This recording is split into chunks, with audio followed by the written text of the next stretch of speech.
BR Naidu గారి రాజీనామా కోరుతూ నిరసన తెలుపుతూ ఉన్న మమ్మల్ని విచక్షణ రహితంగా బిఆర్ నాయుడు గారి గూండాలు ఎవరైతే ఉన్నారో రోడ్డుపైకి వచ్చి అన్యాయంగా మహిళలను కూడా చూడకుండా ఈరోజు గాయపరిచారు.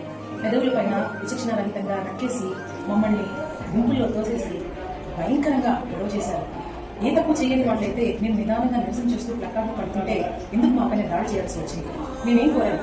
ఇలా తప్పులు చేస్తూ టీటీడీ అధ్యక్షుడిగా ఆయన అనర్హుడు, ఆయన్ని ఖచ్చితంగా శిక్షించాలా, ఆయన రాజీనామా చేయాలి. ఆఫ్టర్ ఆల్ బిఆర్ నాయుడు అయితే మా ఒక్కూరు సమస్యలు ఆయన ముందర టీటీడీ అనే ఒక పవిత్రమైన పేరు అధ్యక్షుడిగా ఉంది కాబట్టి ఆయన నుంచి మేము రాజీనామా కోరుకుంటున్నాము. వైఎస్ఆర్ కాంగ్రెస్ పార్టీకి సంబంధించిన నాయకులందరినీ ఘోరంగా ఈ రోజు గాయపరిచారు. మహిళలని కూడా చూడకుండా ఈ రోజు విచక్షణ రహితంగా గాయపరిచి పెదాల మీద నక్కేసి అసలు లాగి పడేశారు. ఎట్టుపోతుంది అంతా జరుగుతున్నా కూడా పోలీసులు ఈ రోజు మమ్మల్ని అరెస్ట్ చేశారు. తిరుచానూరు పోలీస్ స్టేషన్ లో అరెస్ట్ చేసి ఉంచారు. ఇదేం న్యాయం? అసలు